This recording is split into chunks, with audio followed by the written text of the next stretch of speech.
Engkau selalu mengerjakan yang ajaib di dalam kehidupan kami, dalam keadaan sadar ataupun tidak. Tetapi perjalanan kami semuanya terjadi hanya karena keajaiban Tuhan. Dari hari lepas hari, Engkau memberikan tanda kebaikan-Mu di setiap perjalanan kami, Tuhan. Oleh sebab itu, kami anak-anak Tuhan yang bersama memuji memuliakan Tuhan di rumah-Mu yang kudus ini pada saat ini, Tuhan.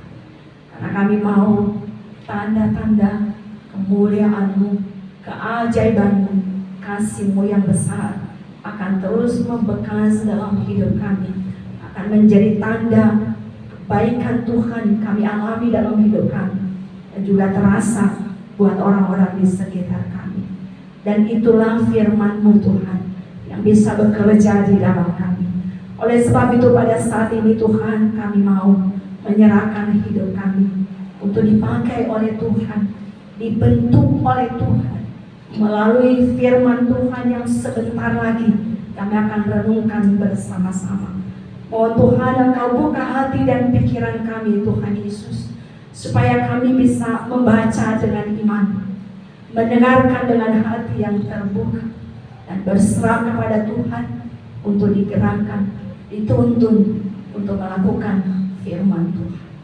Oleh sebab itu biarlah Roh Kudus Tuhan yang akan menolong kami pada saat ini, sehingga tidak ada sedetik kesempatan pun dirampas dari kami, tapi kami sungguh-sungguh akan mendapatkan kebahagiaan, sukacita, berkat surgawi di setiap firman yang kami dengarkan, yang Tuhan perkatakan melalui mulut manusia yang berkuasa daripada Tuhan, akan memberkati setiap kami untuk menjadi perpanjangan Tuhan, untuk membagikan firman-Mu menjadi berkat juga bagi orang lain.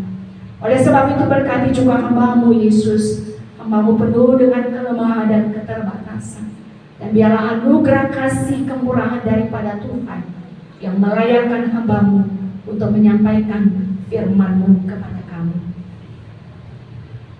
Berfirmanlah kepada kami Tuhan Yesus, karena saat ini kami siap mendengarkan firman-Mu. Dalam nama Tuhan Yesus kami berdoa. Amin. Bapak Ibu dipersilakan dulu. Salam Bapak Ibu Saudara. Salam. Selamat datang, ada yang saya lihat baru bergabung beribadah. Salam. Selamat bergabung. Puji Tuhan. Semoga kasih anugerah Tuhan bersama dengan family community kita keluarga di sini juga bisa dirasakan. Ya, ada bangku di depan aja yang bisa digunakan. Ya, sekali lagi saya nyapa kita salam. Salam. Bapak Ibu Saudara yang terkasih dalam Tuhan, kita sudah mendekat untuk memasuki Natal, dan perayaan Natal kita sudah semakin dekat, betul ya? Benar ya? Tapi kayaknya perayaan Natal kita kurang dekat tahun ini, betul nggak? Iya. Ya. Kira-kira gimana menurut Bapak Ibu? Nah, hari ini masih masa Advent, jadi Tuhan mau supaya kita punya rasa bukan deg-degan ya, maksudnya ada rasa semangat untuk bagaimanapun, meskipun kecil, meskipun sederhana, tetapi kita tetap semangat. Amin ya. Meskipun secara hitungan agaknya gitu ya berkurang, tetapi kita tetap semangat. Amin ya. Karena yang sedikit Tuhan bisa berkati mencukupi untuk kebutuhan kita kan. Betul ya. Nah, hari ini mari kita sama-sama dengan sukacita mendengarkan firman Tuhan dari Yohanes pasal pertama. Saya membagikan firman Tuhan dari Yohanes pasal yang pertama. Kita baca ayat 6 sampai 8. Kita nanti baca dengan suara sama-sama. Lalu kemudian kita sambung di ayat 19 sampai dengan 28. Kita sambung nanti ayat 19 sampai dengan ayat 28. Sudah ditemukan Bapak Ibu? Amin. Belum? Yohanes pasal 1 ayat 6 sampai 8. Sudah? Baru perikop berikutnya kita lanjut 19 sampai 28. Amin. Yuk mari kita berdiri Bapak Ibu, kita membaca firman Tuhan ini secara bersama-sama. Kita baca bersama-sama aja dengan suara pelan-pelan, nggak usah berlomba karena hari ini ada hadiah. Sudah ketemu? Anak-anak juga ya ikut baca. Anak-anak ikut baca, ayo berdiri. Kita sama-sama baca firman Tuhan dalam hitungan ketiga, kita sama-sama. 1, 2, 3, iya ayat 6. Datanglah seorang yang diutus Allah, namanya Yohanes. Ia datang sebagai saksi untuk memberi kesaksian tentang terang itu, supaya oleh dia semua orang menjadi percaya. Ia bukan terang itu, tetapi ia harus memberi kesaksian tentang terang itu. Kemudian berikutnya ayat 19 sama-sama. Dan inilah kesaksian Yohanes ketika orang Yahudi dari Yerusalem mengutus beberapa imam dan orang-orang Lewi kepadanya untuk menyatakan dia, siapakah engkau? 20. Ia mengaku dan tidak berdusta, katanya, aku bukan Mesias. Lalu mereka bertanya kepadanya, kalau begitu siapakah engkau? Elia? Dan ia menjawab, bukan. Engkaukah nabi yang akan datang? Dan ia menjawab, bukan. Maka kata mereka kepadanya, siapakah engkau? Sebab kami harus memberi jawab kepada mereka yang mengutus kami. Apakah katamu tentang dirimu sendiri? 23. Jawabnya, di padang gurun luruskan. Jawab sama-sama. Jawabnya, akulah suara orang yang berseru-seru di padang gurun, luruskanlah jalan Tuhan, seperti yang telah dikatakan Nabi Yesaya.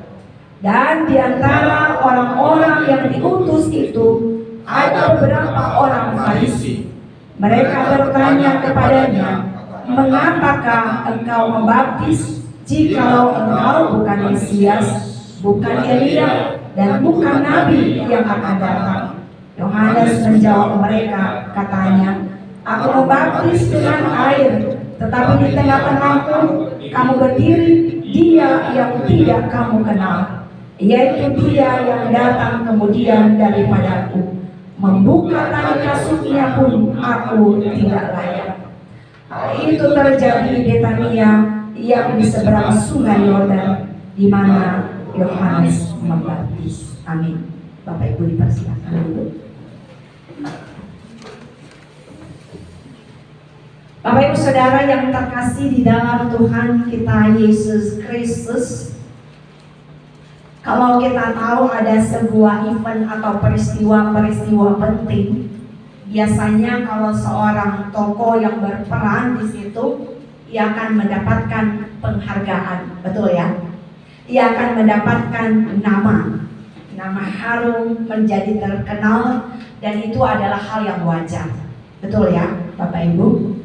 Ya kan? Kalau punya peran penting, ia dikenal. Ia bisa melakukan banyak hal, dipercayakan untuk satu kepercayaan yang besar, ataupun satu event-event, satu peristiwa yang penting, maka pasti ia mendapat penghargaan dan menjadi terkenal. Itu wajar. Tetapi Bapak Ibu Saudara, menjadi tidak wajar, ya, menjadi tidak wajar kalau kita bandingkan dengan sosok Yohanes Pembaptis. Ini agak beda, ya. Kalau yang lain namanya tertera supaya dikenal, betul ya? Ya kan? Supaya terkenal, supaya dikenal, itu wajar. Tetapi kalau kita lihat Yohanes, itu hal yang berbalik. Itu yang kita baca pada hari ini. Kenapa Bapak Ibu Saudara? Karena Yohanes, kalau kita mau masuk di dalam perjanjian baru untuk penggenapan daripada janji Tuhan kepada umat manusia, maka tokoh Yohanes itu Bapak Ibu Saudara, Yohanes Pembaptis, itu punya peran yang penting. Tetapi sampai sekarang ini, ada nggak dunia mengeluh-elukan Yohanes Pembaptis? Ada nggak? Ya. Tetapi dialah suara yang Yesaya sudah juga nubuatkan akan diawali dengan orang yang menyerukan suara pertobatan. Tetapi dia tidak terkenal. Bapak Ibu Saudara, dalam Tuhan kita Yesus Kristus, inilah Yohanes yang memperkenalkan, yang mempersiapkan, yang memperkenal dan yang menyampaikan bahwa Kristus Sang Mesias yang menggenapi janji Tuhan datang ke dunia, itu adalah Yohanes Pembaptis. Kalau kita lihat dari perannya, sebenarnya ia setara dengan nabi-nabi dalam perjanjian lama, betul kan? Betul Bapak Ibu? Iya kan? Setara. Tetapi kisah tentang Yohanes Pembaptis tidak sebesar dengan kisah nabi-nabi besar di dalam perjanjian lama. Kita lihat lewat kisahnya, dia banyak sekali melakukan persiapan-persiapan yang membawa orang untuk tertuju kepada Kristus. Sosoknya kalau kita lihat di dalam pemberitaan Injil, kita bisa bayangkan dia sosok yang eksentrik. Ya, kalau bahasa sekarang nyentrik, ada lain dari yang lain. Tapi penuh karisma. Ya, ketika ia menyerukan suara pertobatan orang dengan suara karismanya menggentarkan seluruh negeri dan bangsa Israel. Kalau kita bayangkan di dalam kesaksian Injil, suaranya bagaikan oase yang bergaung, ya. Oase itu ia bisa menembus gunung, padang pasir, dan suaranya merdu seperti mengandung magnet, menyedot khalayak banyak datang mendengarkan. Buktinya di mana? Ketika ia membaptis di sungai, ada banyak sekali orang yang datang.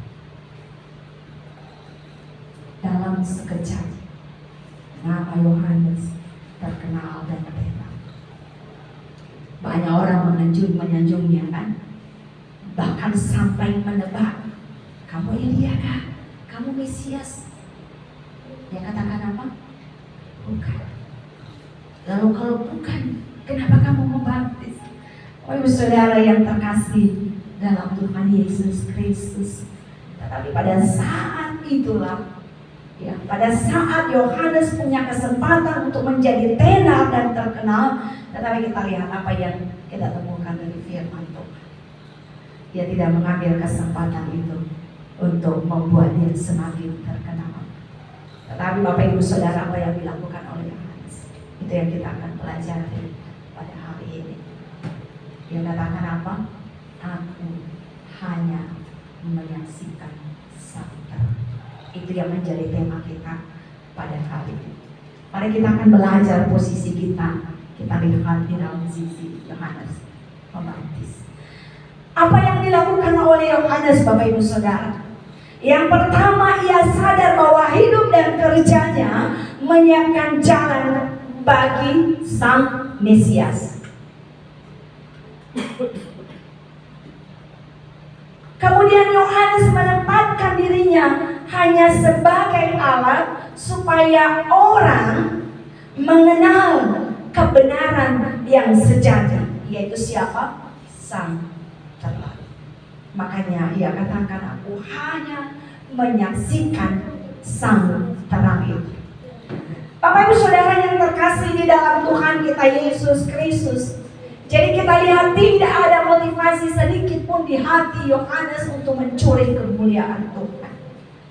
Malahan ia ingin agar orang melupakannya dan berharap semua manusia mengenal Mesias. Maka kita lihat dalam kisah kedatangan Yesus Kristus ke dunia yang diawali dengan suara menggetarkan dari Yohanes Pembaptis.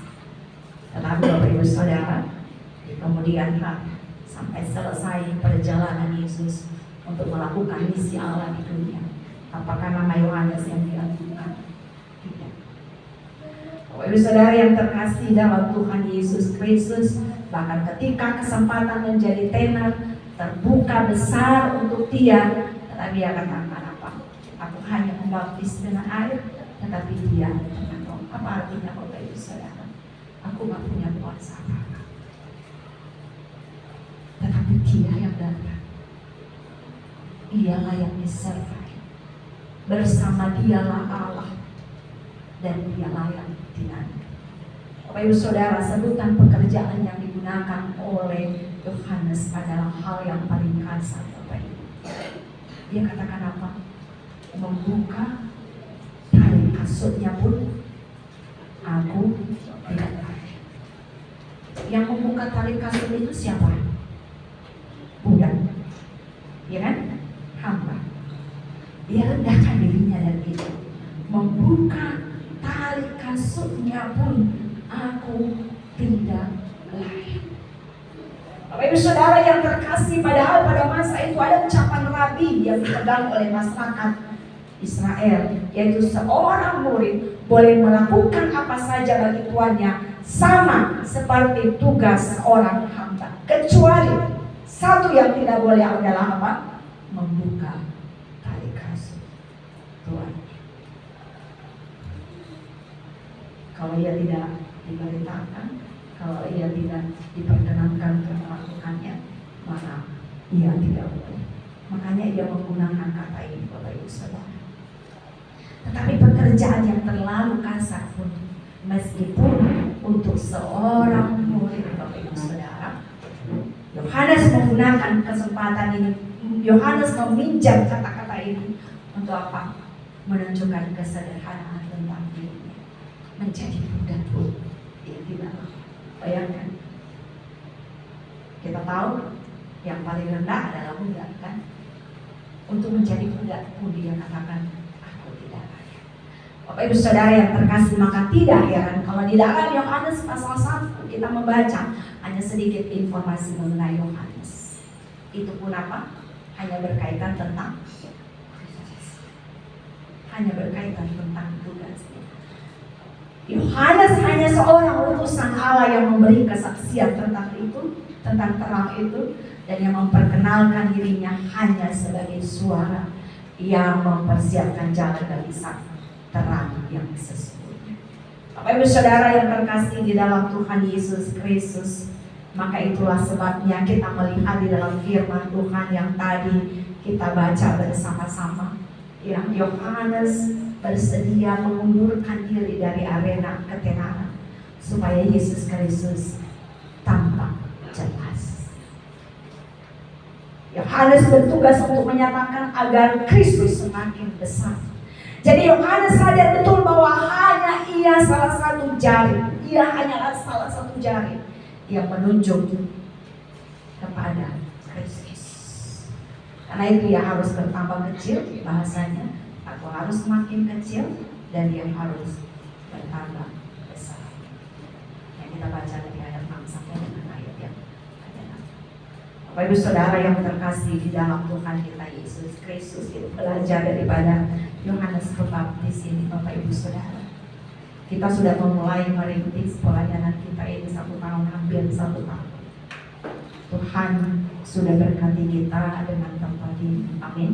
Amin. Dan harapan kita nggak berhenti di sini kan, amin. Amin. Nggak berhenti di sini. Maka ini juga menjadi pengingat untuk kita. Kita bagaikan Yohanes, pembuka jalan ini, sebagai suara yang menunjukkan, membawa orang, membantu orang untuk mengalami Kristus melalui tempat ini. Nanti, sekarang, nanti dan akan datang. Amin. Amin.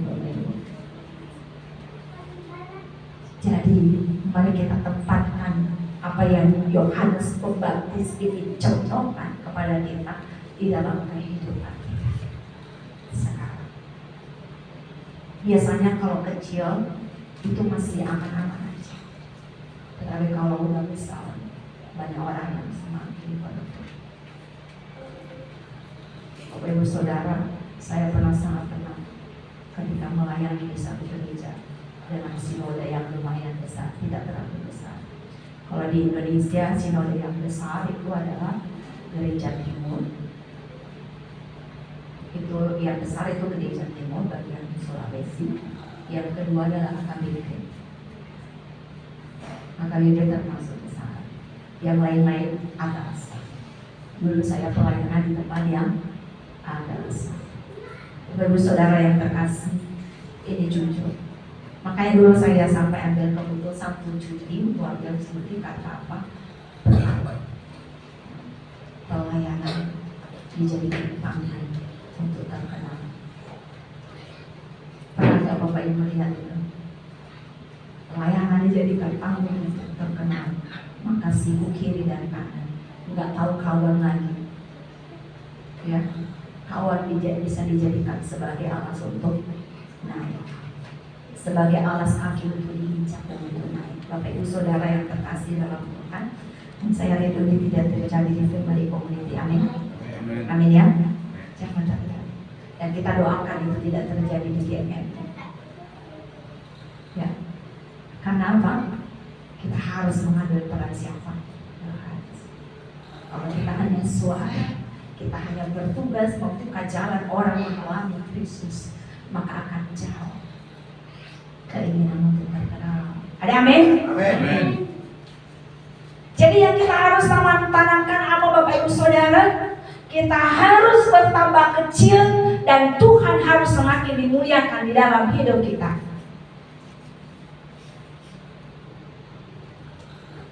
Ayo saudara yang terkasih dalam Tuhan Yesus Kristus, kalau banyak orang semakin berusaha keras untuk melambungkan namanya, tetapi firman Tuhan mengingatkan kita, besar yang kita lakukan, itu bagus, itu harus.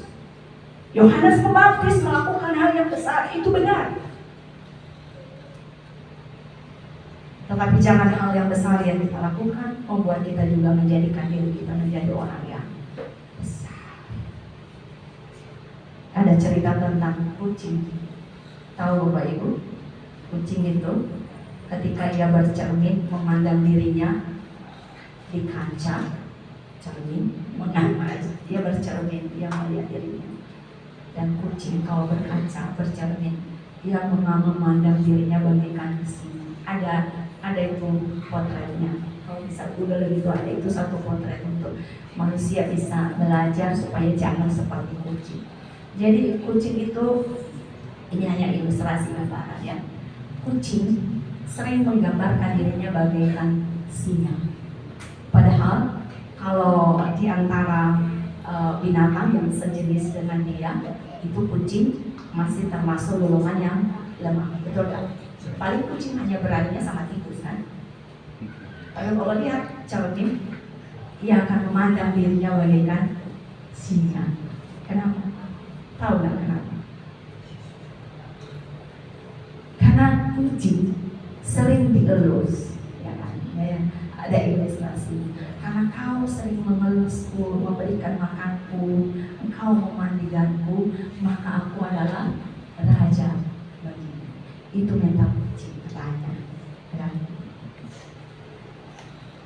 Makanya ya bisa aja naik di atas meja. Iya kan? Iya kan? Naik di atas atap. Ya, Pak Ben sering ini naik di atas pondok kita yang sana. Jadi itu kan gereja kecil kita ya. Naik di atas.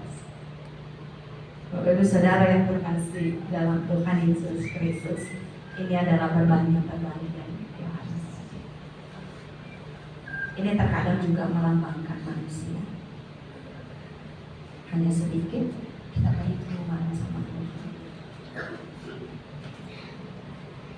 Sadar atau tidak, mari kita koreksi. Benar enggak? Benar enggak? Kita berpikir.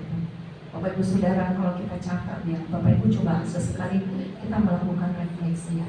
Saya sering melakukan jurnal ya, akhir bulan, catat pribadi. Kita doa saat teduh, sharing bersama keluarga dengan suami, kita patut melakukan dalam keluarga, amin ya, keluarga. Dan juga kita perlu ada sendiri journaling.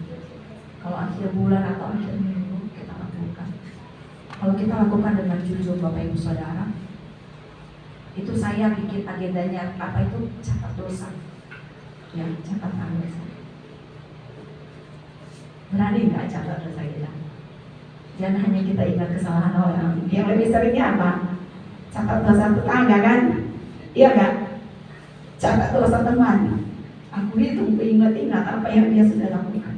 Aku ingat ini baik-baik ya, dan sekarang enggak. Kita ingat diri kita catat. Ternyata Bapak Ibu Saudara, banyak sekali kita seringkali menempatkan, sadar atau tidak sadar, menempatkan diri kita seolah-olah di atas dari pemberi berkat.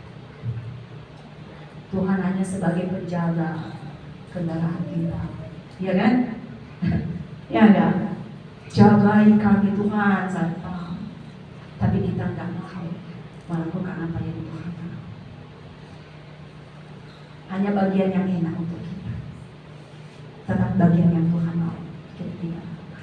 Bapak Ibu Saudara yang terkasih di dalam Tuhan Yesus Kristus, Yohanes Pembaptis mengajarkan kita bagaimana menjadi orang-orang yang percaya kepada Tuhan.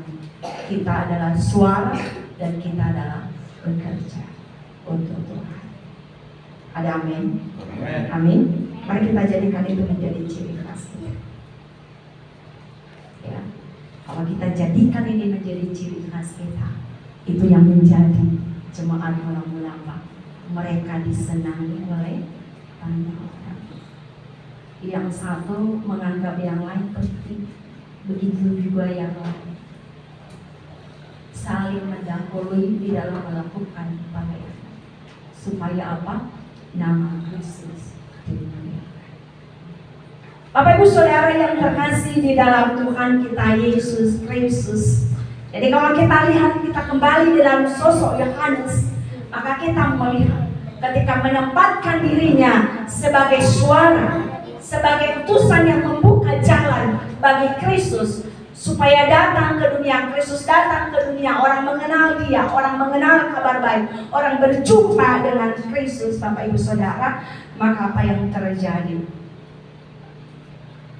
Yesus Kristus benar-benar jelas dan diperkenalkan, dan terang yang sesungguhnya kita bisa alami sampai pada saat ini.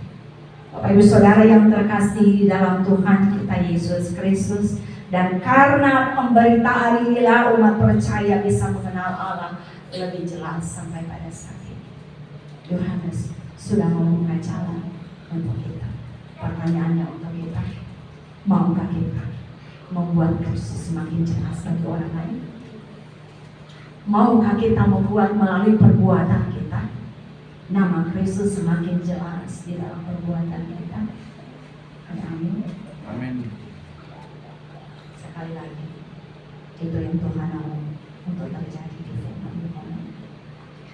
Kalau itu tidak terjadi, Bapak Ibu Saudara, kita berdoa sekencang apapun, tapi kalau kita tidak memulai dari diri kita sendiri, maka pertumbuhan sulit terjadi. Bapak Ibu Saudara yang terkasih dalam Tuhan, siapa yang melakukannya? Dia atau saya? Harusnya bagaimana? Harusnya bagaimana Bapak Ibu? Saya. Amin. Amin. Saya melakukan untuk Tuhan. Bapak Ibu Saudara yang terkasih dalam Tuhan, jadi dalam masa Advent ini kita diingatkan untuk mencontoh apa yang sudah dilakukan oleh Yohanes Pembaptis. Banyak konsep tentang kesaksian, tetapi dari kisah Yohanes, meskipun kita menyadari bahwa yang terutama dalam kesaksian adalah orang melihat, orang mengenal dan mengarahkan yang diberitakan, yakni Kristus itu sendiri. Maka pertanyaan untuk kita adalah, apa yang harus saya lakukan supaya orang dapat melihat Kristus di dalam kehidupan saya? Apa yang dapat saya lakukan supaya orang melihat Kristus, supaya orang melihat bahwa Kristus itu baik? Bapak Ibu Saudara yang terkasih, nggak apa-apa kita nggak bisa berkhotbah, nggak bisa kita berkata-kata indah, karena nggak semua orang bisa punya diksi yang bagus untuk berbicara. Tapi Bapak Ibu Saudara yang terkasih dalam Tuhan, bisa kita lakukan apa Bapak Ibu? Biarkan Kristus menjadi pusat dalam kehidupan kita. Amin.